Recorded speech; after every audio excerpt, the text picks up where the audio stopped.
Hello childrens, welcome to online classes of dream India school. हम लोग class 8 का first lesson continue कर रहे हैं, जो ही advent and expansion of British in India.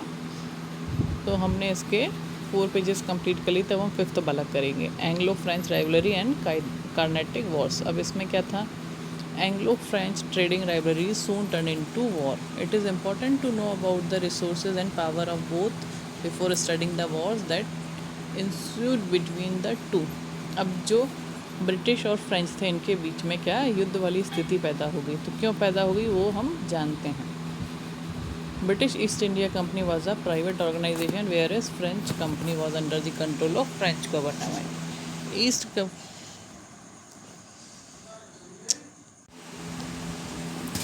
क्या था? जो ब्रिटिश ईस्ट इंडिया कंपनी थी वो एक प्राइवेट कंपनी थी, और जो फ्रेंच कंपनी थी वो गवर्नमेंट कंपनी थी। East India Company was free to take decisions regarding its power and business, where as French company had to seek permission for all the matters from the French government. अब चूँकि British East India Company private company थी, तो वो अपने decisions खुद ले सकती थी, पर जो फ्रेंच कंपनी थी वो गवर्नमेंट कंपनी थी, तो उसको हर चीज़ के लिए परमिशन की ज़रूरत लगती थी। और the officers and the employees of the British East India Company worked hard with devotion, but this was not the case with the French company. और अब क्या था? अब चूँकि वो प्राइवेट कंपनी थी, तो वहाँ के जो एम्प्लॉयज़ थे वो डिवोशन के साथ में काम करते थे, और फ्रेंच कंपनी के साथ में ऐसा नहीं था। The British East India companies dominance over the area was also wide. और ब्रिटिश ईस्ट इंडिया कंपनी का जो एरिया था जहाँ पे उसका बिजनेस चल रहा था वो भी बड़ा था। French company had only an important trading center in Pondicherry, whereas the British company had several trading centers. जो फ्रेंच कंपनी थी उसका ट्रेडिंग सेंटर, एक जो इम्पोर्टेंट ट्रेडिंग सेंटर था वो पौंडीचेरी था, पर जो ब्रिटिश ईस्ट इंडिया कंपनी थी उसके कई सारे थे। Under these conditions, British East India Company and the French company were busy in expanding both their influences and trade, both mainly concentrated on Western and Eastern India. Both had similar ends and consequently their rivalry finally ended in war. और इसी तरीके से क्या था? अब जो British East India company और French company थी, ये दोनों बिजी थे अपने अपने एरियाज़ बढ़ाने में, और दोनों का जो एक सेंटर पॉइंट था कहाँ इनको बिजनेस बढ़ाना है, वो था इनका वेस्टर्न और ईस्टर्न इंडिया। और जब दोनों का जब एक ही सेंटर पॉइंट था, उसी वजह से इनके बीच में फाइनली जो स्थिति पैदा हो गई वो वॉर की स्थिति पैदा हो गई। The Carnatic War and their result. British East India Company and French Company were making efforts to gain benefit and expand their political influences. अब जो ब्रिटिश और फ्रेंच कंपनी थी ये क्या करने लगी? जोर लगाने लगी किस चीज़ के लिए? अपना अपना पॉलिटिकल इन्फ्लुएंस बढ़ाने के लिए। Both tried to suppress each other by purchasing Indian goods at lowest price. और दोनों ही कोशिश करने लगी कि कम प्राइजेस पे इंडियन गुड्स, बिल्कुल बहुत कम से कम प्राइजेस पे इंडियन गुड्स लिए जाएं। Both wanted to have control over the market and to get more facilities and more market. They began to interfere in the internal affairs of the Indian state. और अब ये दोनों क्या करने लगे? अब इन दोनों के झगड़े तो चल ही रहे थे, तो ये ज़्यादा से ज़्यादा फैसिलिटीज़ मार्केट से लेने लगे, और साथ साथ में जो इंडियन स्टेट्स के अफेयर होते थे, अफेयर्स मीन्स उनके जो मैटर होते थे, उनके कामकाज जो होते थे, उसमें भी दखल इन्होंने देना शुरू कर दिया। Both dreamt of holding political powers in their hand for control over market. अब दोनों ही चाह रही थी कि हमारे हाथ में अगर पॉलिटिकल पावर आ जाएगा तो मार्केट पे कंट्रोल हो जाएगा। The headquarter of French company was in Pondicherry on south east coast, while as British company's main centre was Fort Saint George Madras. अब जो ब्रिटिश फ्रेंच कंपनी थी उसका ट्रेड सेंटर कहाँ था? पौंडीचेरी, साउथ ईस्ट कोस्ट में, और जबकि ब्रिटिश का कहाँ था? सेंट जॉर्ज मद्रास में, which was not very far from Pondicherry, जो कि पौंडीचेरी से ज़्यादा दूर नहीं था। Both companies were ambitious and constant skirmishes took place to throw each other out of India. 3 wars known as Carnatic Wars in the Indian histories were fought between the two companies. अब दोनों ही company जो थी ये बहुत ही ambitious थी, मतलब इनका था कि इनको बिजनेस करना और ज़्यादा से ज़्यादा प्रॉफिट भी गेन करना है, और दोनों एक दूसरे को मार्केट से हटाने के लिए जो जो कर सकते थे इन्होंने वो किया। और इन दोनों के बीच में 3 युद्ध हुए जिनको कर्नाटिक वॉर्स के बारे को बोला जाता है। अब फर्स्ट कर्नाटिक वॉर कब हुआ? Carnatic come once under the control of Mughal empire had become independent Arcot situated between Chennai and Pondicherry. अब जो था कर्नाटक ये किसके कंट्रोल में था? मुगल एम्पायर के। और कहाँ था ये था चेन्नई और पौंडीचेरी के बीच में। Was the capital town of Karnataka.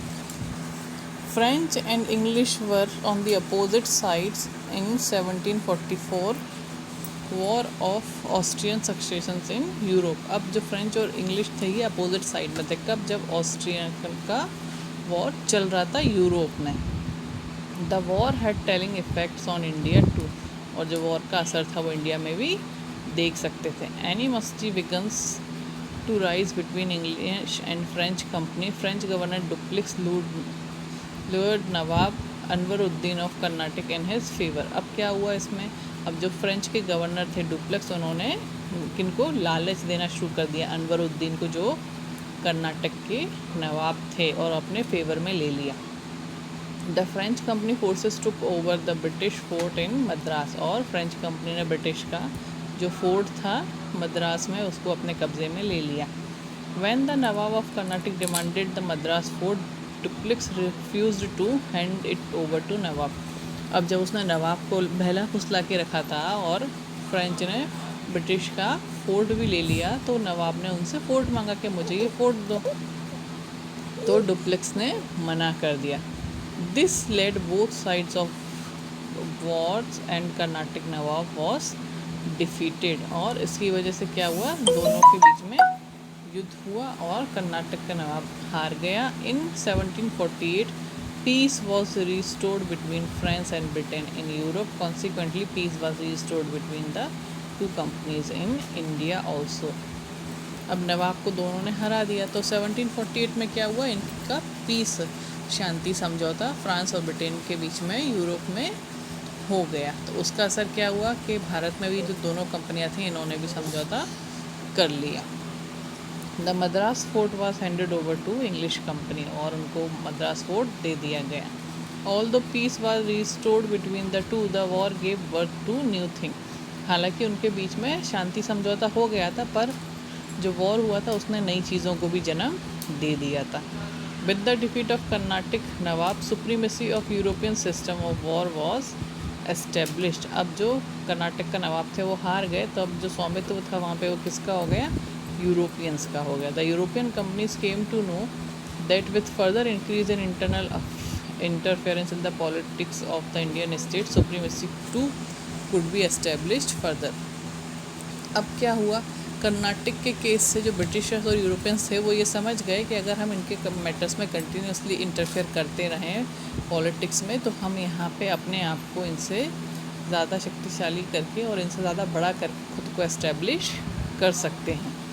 This war also sharpened mutual rivalries and ill will between the two companies. और ये जो वॉर हुआ था इसमें क्या हुआ? अब इन दोनों के भी इरादे एक दूसरे को लेके अच्छे नहीं रहे और अंदर ही अंदर इनकी युद्ध वाली स्थिति बनी रही। The second Carnatic war, a battle between British East India Company and French company was fought over the question of succession of throne of Hyderabad and Karnataka. अब जो दूसरा कर्नाटक वॉर हुआ वो क्यों हुआ? अब वो ब्रिटिश और फ्रेंच कंपनी के बीच में हुआ। किस बात के लिए हुआ? कि हैदराबाद और कर्नाटक का जो राज है वो किसके पास जाएगा। French company declared Muzaffar Jung as the ruler of Hyderabad and Chand Sahib of Karnataka. अब जो फ्रेंच कंपनी थी उनने बोल दिया कि जो मुजफ्फर हैं ये हैदराबाद के नवाब बनेंगे और चांद साहिब कर्नाटक के बनेंगे। जबकि ब्रिटिश क्या बोल रहे थे? Mohammad Ali in Karnataka and Nasir Jung in Hyderabad. Ultimately the war broke out. उनका कहना था कि नहीं भाई कोई और बनेंगे, और फाइनली हुआ क्या? जंग हो गई। नासिर जंग was defeated and killed in the war. जो नासिर थे वो ख़त्म हो गए और मार दिए गए युद्ध। Muzaffar Jung gave a sum of 50,000 pound jagir worth of ₹10,000 a year to French company for the help in war. और जो मुजफ्फर जंग थे उन्होंने 50,000 पाउंड और साथ साथ में कितने की जागीर 10,000 a year to French company for their help in the war. किसको दिया अभी उन्होंने इतना अमाउंट और इतनी जागीर? फ्रेंच कंपनी को दी। क्यों दी? उनकी वॉर में मदद करने के लिए। Under Robert Clive a young clerk in company British force seized Arcot. अब जो रॉबर्ट क्लाइव थे उन्हीं की कंपनी का एक जो क्लर्क था उसने क्या करा ब्रिटिश कंपनी में घेरा डाला आर्कॉट में। Chand Sahib was killed in bar the whole Karnataka come under the control of British company. अब जब चांद साहिब मर गए तो जो पूरा कर्नाटक का कंट्रोल था वो ब्रिटिश कंपनी के पास चला गया। Thus, English company established supremacy in Karnataka and French maintained their army in Hyderabad in the name of protecting Nizam, and for this Nizam allowed them to collect revenue. इस तरह से जो English थे उन्होंने कर्नाटक में अपना डेरा जमा लिया और जो ब्रिटिश थे उन्होंने हैदराबाद में जमा लिया। किस नाम पे जमा लिया कि भाई हम तुमको बचा रहे हैं, और इसके लिए जो निज़ाम थे वो उनको रेवेन्यू कलेक्ट करने का अधिकार भी दे दिया।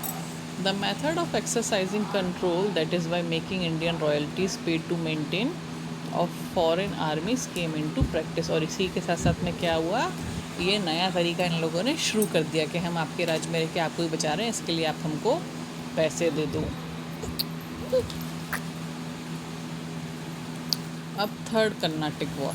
The final phase of Anglo French conflict started when 7 years war break out.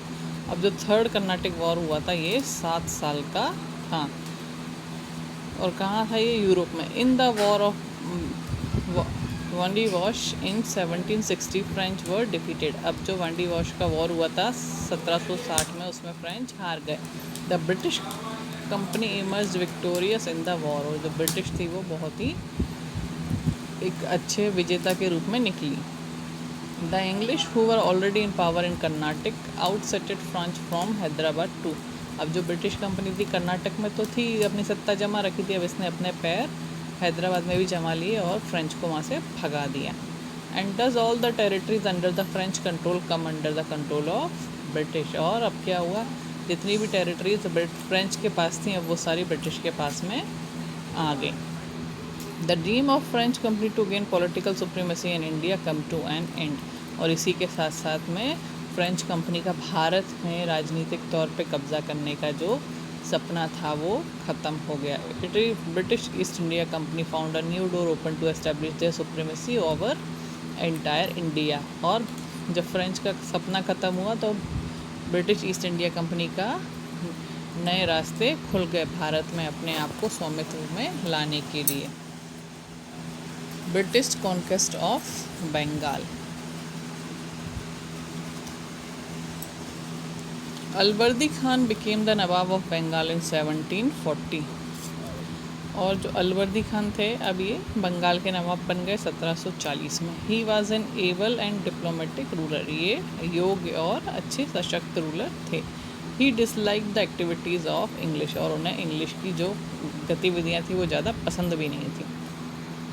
He was against the besieging of Calcutta by the British. और उनको अंग्रेज़ों का कलकत्ता पे कब्ज़ा करना भी पसंद नहीं आया। He died in 1756। और क्या हुआ, 1756 में ख़त्म हो गए। Sirajuddaula become the Nawab of Bengal. अब अलवर्दी खान के बाद में जो सिराजुद्दौला थे वो बंगाल के नवाब बने। शौकत जंग son of Ghasiti Begum, eldest son of Alivardi Khan, himself wanted to be Nawab as he got supported from Dewan Raj Vallabh Mir Jafar and the brother-in-law of Alwardi Khan, and army chief also wanted to become the Nawab। अब सिराजुद्दौला तो बन गए, पर अब क्या था, अलवर्दी खान के जो बेटे थे वो भी अब देखो सिराजुद्दौला तो नवाब बन गए। अब शौकत जंग जो सन ऑफ गस्ती बेगम, एल्डेस्ट अलवर्दी खान की बेटी के जो बेटे थे वो भी नवाब बनना चाहते थे। ठीक है, उसके बाद में जो मिर जाफ़र थे अलवर्दी खान के ब्रदर इन लॉ, ये भी नवाब बनना चाहते थे। और जो आर्मी चीफ था वो भी नवाब बनना चाहता था, पर बन कौन गया, Sirajuddaula. All these under British patronage were fanning conspiracy. अब ये सारे क्या करे, ब्रिटिश के साथ में मिलकर इन्होंने षड्यंत्र करना शुरू कर दिया।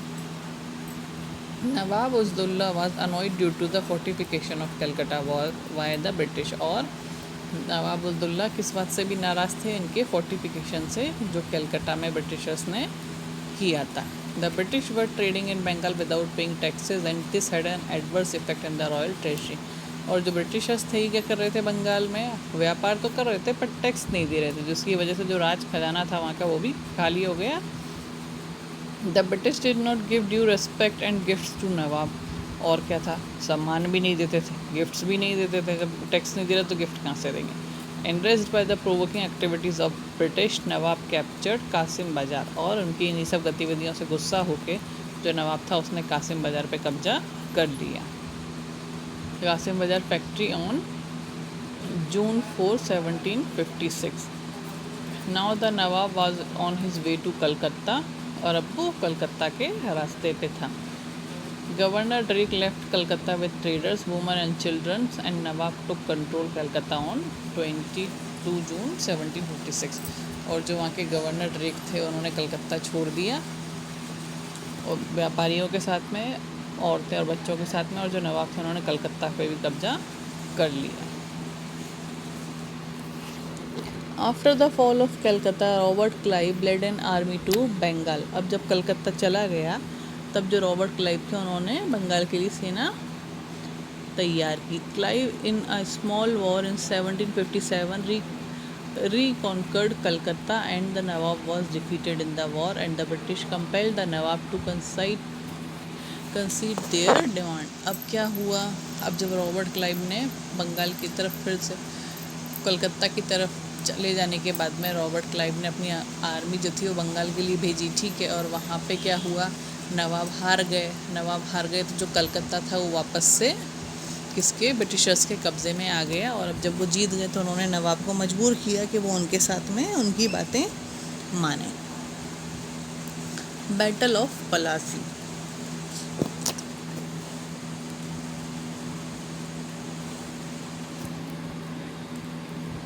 With the signing of the Treaty of Alinagar, most of the English demands were fulfilled, but they wanted to control Bengal।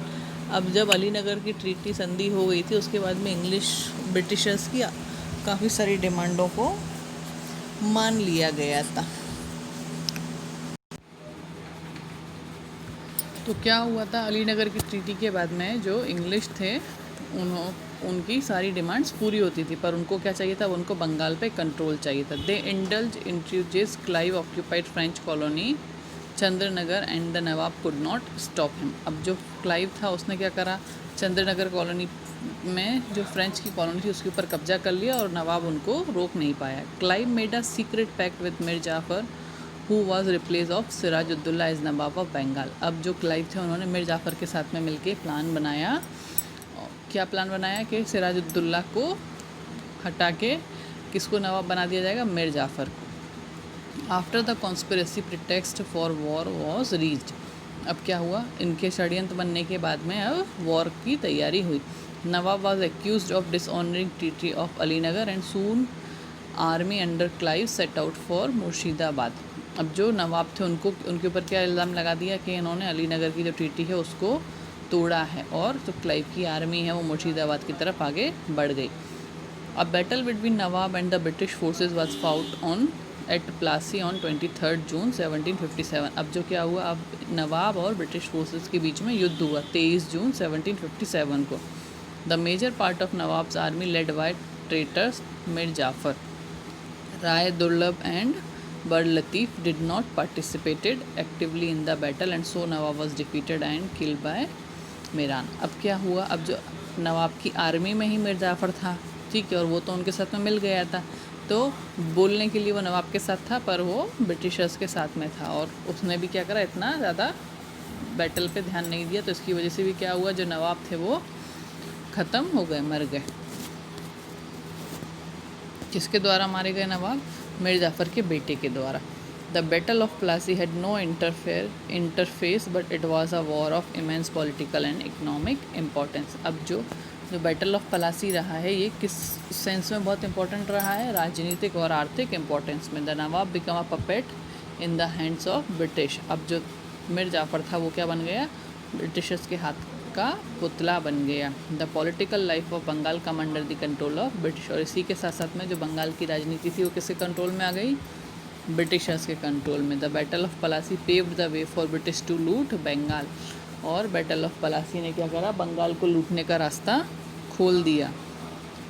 He allowed British to trade tax free in Bengal, और जो मीर जाफ़र था उसने क्या करा, उसने ब्रिटिशर्स को अलाउ कर दिया कि बंगाल में व्यापार करेंगे बिना टैक्स के, बंगाल, बिहार और उड़ीसा में। The company got the zamindari of 24 Parganas, और कितनी 24 परगना की ज़मींदारी भी उनको मिल गई। The company receive the right to mint coins in Calcutta, और कॉइन्स बनाने का भी अधिकार उनको मिल गया। The battle of Plassey proved decisive as control of Bengal fell into the hand of British, और क्या हुआ बैटल ऑफ पलासी से, बैटल ऑफ पलासी से हुआ ये कि ब्रिटिशर्स के हाथ में बंगाल का पूरा कंट्रोल आ गया। After battle of Buxar, after the battle of Plassey the company use Mir Jafar as a golden sack into which they could dip their hands at pleasure. अब क्या हुआ, अब बैटल ऑफ पलासी हो गई तो मीर जाफ़र को यूज़ कर रहे थे अपने, किसके लिए यूज़ कर रहे थे, उसको यूज़ किया जा रहा था अपने हाथ सेकने के लिए, उसको यूज़ कर रहे थे। कैसे, मतलब जब उनका मन करता तब वो मीर जाफ़र से अपने काम करा लेते थे। द ट्रेजरी वॉज एम्प्टी, अब जो खजाना था वहाँ का बंगाल का वो भी खाली हो गया। The demand of company kept on increasing, उनकी डिमांड्स, शर्तें, इच्छाएँ उनकी भी बढ़ती जा रही थी। The officials and their agents exploited peasants and craftsmen and forced them to sell goods at the cheaper rate and thus made huge profits। और जो एजेंट्स थे और ऑफिशियल्स थे ब्रिटिश कंपनी के, वो क्या कर रहे थे, क्राफ्ट्समैन को फोर्स कर रहे थे। किस बात के लिए फोर्स कर रहे थे कि गुड्स बनाएं और उसको सस्ते से सस्ते दाम पे बेचें, जिससे उनको ज़्यादा से ज़्यादा प्रॉफिट हो जाए। The nawab Mir Jafar did not get an opportunity to take decision in favour of his state's interest, और अब जो मीर जाफ़र था उसके पास में ये अधिकार ही नहीं था और ना उसे ये अपॉर्चुनिटी मिलती थी कि वो अपने स्टेट के अधिकार में कोई डिसीज़न ले पाए। As he was disposed of and his son in law Mir Kasim was made the Nawab of Bengal, तो क्या किया गया, उसको हटा दिया गया और उसका जो दामाद था मीर कासिम, उसको बंगाल का नवाब बना दिया गया।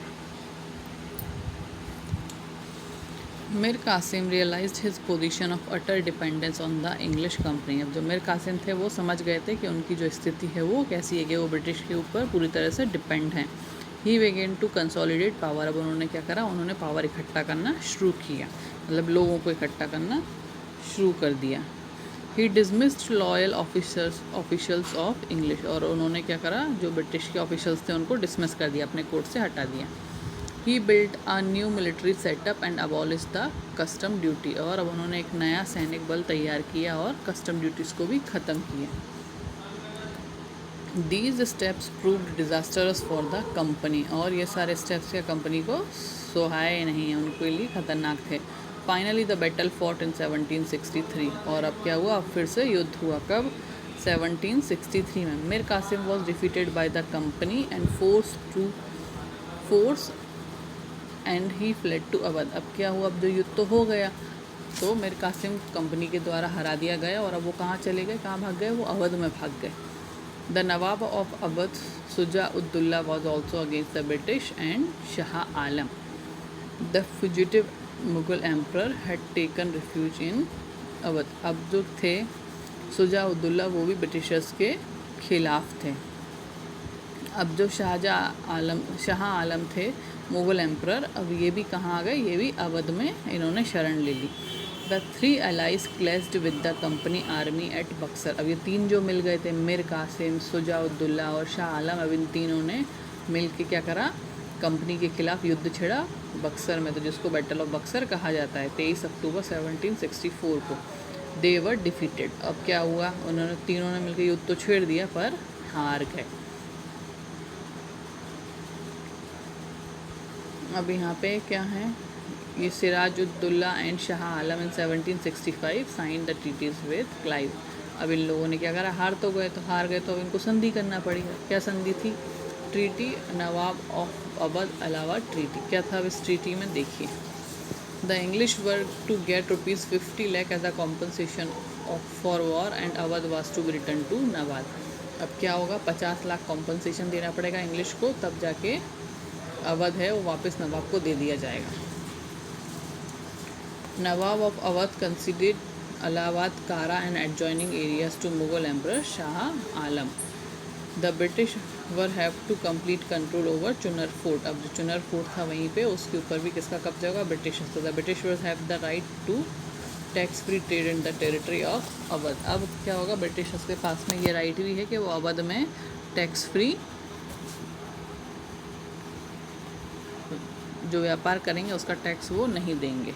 ठीक है, अब ये तो उनकी अवध के साथ की ट्रीटी हो गई थी। अब शाह आलम के साथ में क्या हुई, Kara, Allahabad and adjoining areas were taken from the Nawab of Awadh and handed over to Mughal emperor. Kara और इलाहाबाद का जो एरिया था वो नवाब ऑफ अवध से लेके कहाँ दे दिया गया, मुगल एम्परर को दे दिया। The company agreed to pay ₹26 lakh every year to the Mughal emperor. और जो कंपनी है वो हर साल का 26 लाख रुपए मुगल एम्पर को देगी। From Shah Alam the Mughal emperor the company secure the diwani to right to collect revenue Bengal, Bihar and Orissa. अब क्या होगा, अब शाह आलम से इनको परमिशन मिल गई दीवानी रेवेन्यू कलेक्ट करने की, कहाँ की, बंगाल, बिहार और उड़ीसा की।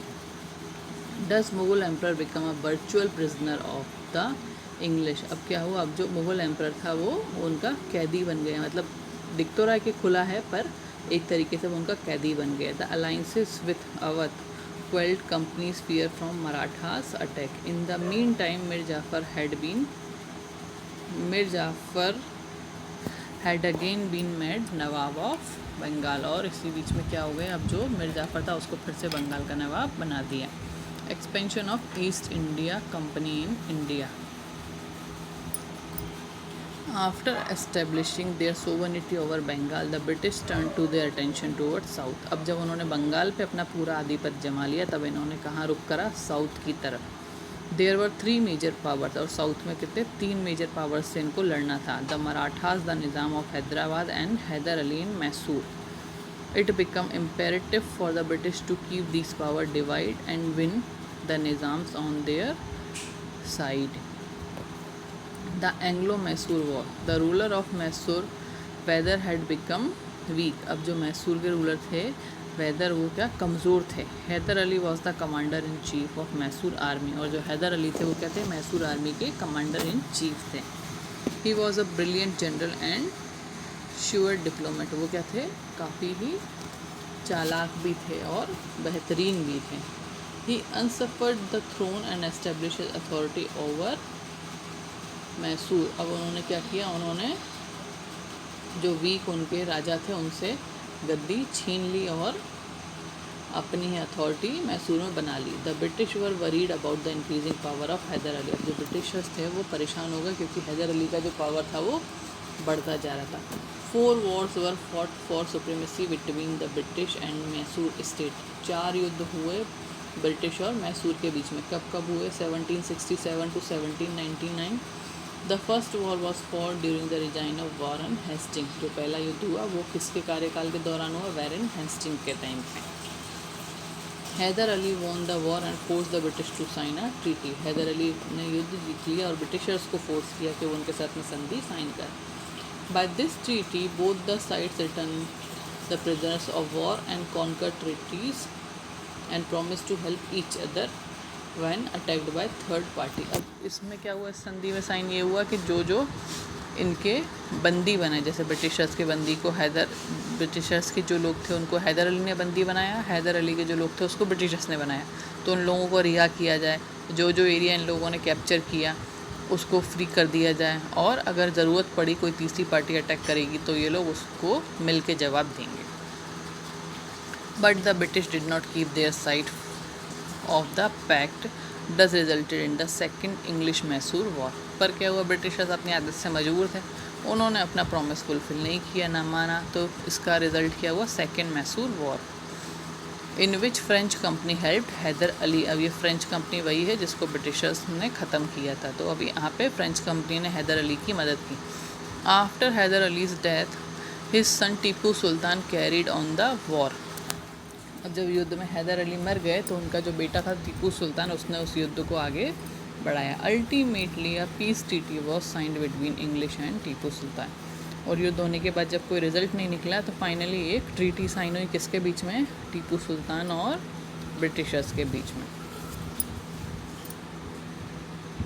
Tipu disliked the English. He trained his army in European style to expel the English from India. अब जो टीपू सुल्तान थे उनको ब्रिटिशर्स पसंद नहीं थे और उन्होंने क्या करा, उन्होंने अपनी आर्मी को भी ब्रिटिश स्टाइल सिखाई, अपनी आर्मी को भी ब्रिटिश स्टाइल से लड़ना सिखाया ताकि वो ब्रिटिशर्स को इंडिया से भगा सकें।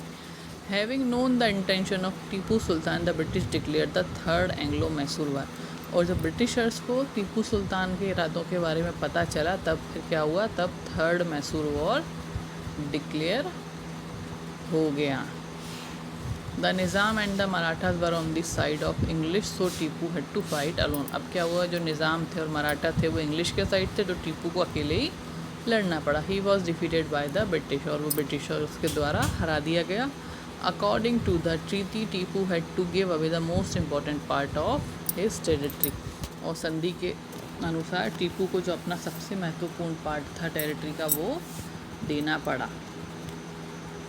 Tipu again tried to establish his power.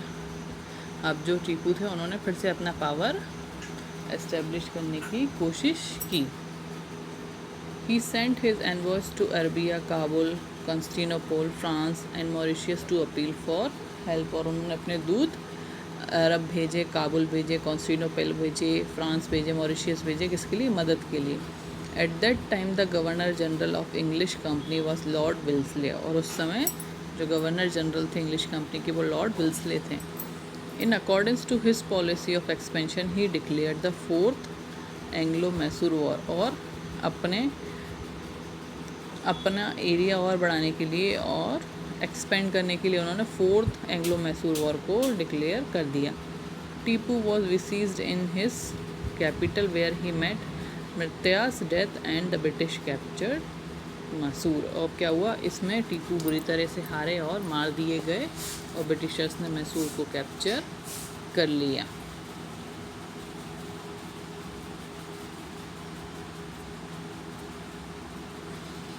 तो आज के लिए इतना काफ़ी है। अब हम कल द एंग्लो मराठा वॉर्स से स्टार्ट करेंगे हमारे नेक्स्ट वीडियो में। Till then take care and see you.